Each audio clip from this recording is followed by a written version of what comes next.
ডাহুকের মাংস বাগান হচ্ছে এখন। দারচিনি দেওয়া হচ্ছে, আর কি আছে, এলাচ, দারচিনি, আর কিছু নাই এখন।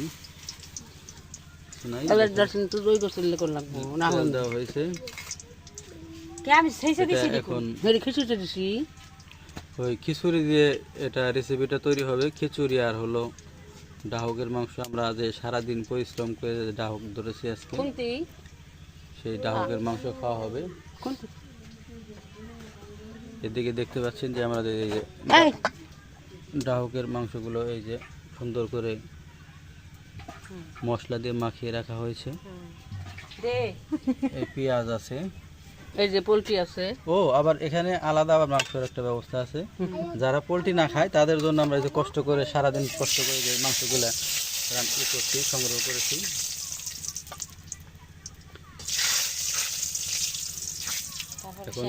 এখন এই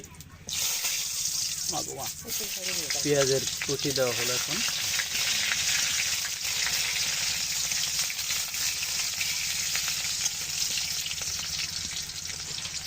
ঢেলে দেওয়া হলো, এই যে মাংস ঢেলে দেওয়া হলো। দেখেন কিভাবে মাংস এখন ভুনা করে কষানো হবে, কষানো করে তারপর রসানো হবে। কষানো করে রসা রসা করে কষা কষা করে খাওয়া হবে, ভাজা ভাজা হবে। সুন্দর একটা রেসিপি তৈরি হচ্ছে। সবাইকে দাওয়াত আমাদের এই রেসিপিটা খাওয়ার জন্য। ধন্যবাদ সবাইকে।